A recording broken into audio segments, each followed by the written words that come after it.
আসসালামু আলাইকুম ওয়া রাহমাতুল্লাহ। আমি একটা ব্যাপার একটু পরিষ্কার করতে চাই। আপনি একটা হাদিস বলেছেন যে বিয়ে করলে অর্ধেক দিন পূরণ করে।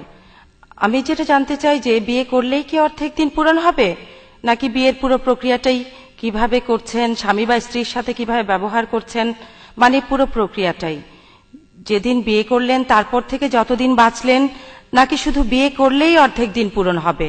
বোন, আপনি খুব সুন্দর প্রশ্ন করেছেন। একটা হাদিসের কথা বললেন যে বিয়ে করলে অর্ধেক দিন পূরণ হয়। এখানে কি বিয়ে করলে অর্ধেক দিন পূরণ হবে নাকি পুরো প্রক্রিয়াটাই ধরতে হবে?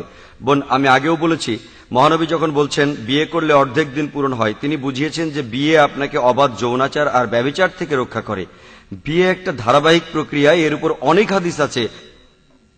আমাদের প্রিয় নবী বলেছেন, যখন বিয়ে করবে তুমি সাধারণত 4টা বিষয় দেখবে: সম্পদ, সৌন্দর্য, আভিজাত্য আর সদ্গুণ।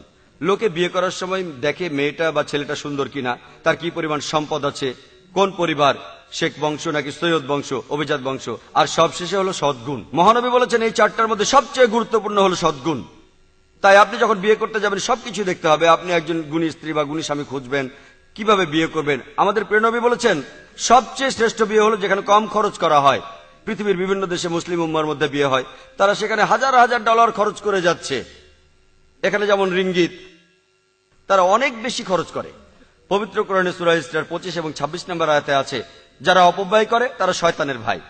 তাই জীবনসঙ্গী বেছে নেওয়া, কিভাবে বিয়ে করতে হবে সাধারণভাবে, সুন্নাহ মেনে, এইসবই। তারপর কিভাবে সন্তানদের বড় করবেন, বিয়ের পর স্ত্রীর প্রতি বিশ্বস্ত হবেন, এমন না যে বিয়ের পর আপনি ব্যভিচারে লিপ্ত হবেন, এইভাবে অর্ধেক দিন পূরণ হবে না। মহানবী বলেছেন, তোমাদের মধ্যে সেই ব্যক্তি সর্বোত্তম যে তার স্ত্রীর কাছে ভালো।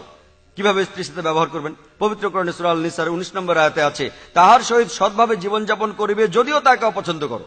যদিও তাকে অপছন্দ করেন, কোরআন বলছে তার সাথে সততার সাথে জীবনযাপন করতে। পুরুষরা যৌতুক নেয় প্রাচ্যের দেশ যেমন ইন্ডিয়াতে স্ত্রীদের কাছ থেকে। ইসলামে আপনি দেবেন দেনমোহর। বিয়ে করলে আপনাকে একজন ভালো স্বামী হতে হবে, বিয়ের পর সন্তান সন্ততি হলে হতে হবে একজন ভালো মা বা ভালো বাবা। এই যাবতীয় ব্যাপারগুলি যাদের সাথে বিয়ের সম্পর্ক আছে, যদি আপনি এই সবকিছু পূরণ করেন তাহলে আপনার দিনের অর্ধেক পূরণ হবে। ভালো মা হওয়া, ভালো বাবা হওয়া, ভালো স্বামী হওয়া, ভালো স্ত্রী হওয়া, অপব্যয়ী না হওয়া, এই সবকিছু, ব্যভিচার থেকে দূরে থাকা, সমকামিতা থেকে, অবাধ যৌনাচার থেকে, এই সবকিছু পূরণ করতে পারলে আপনার অর্ধেক দিন পূরণ হবে। সেই জন্য আমাদের প্রিয় নবী বলেছেন বিয়ে করলে অর্ধেক দিন পূরণ হয়। অর্থাৎ বিয়ে করে যদি ইসলামের সব নিয়মগুলো মেনে চলেন, ইনশাআল্লাহ আপনার অর্ধেক দিন পূরণ হবে। আশা করি উত্তর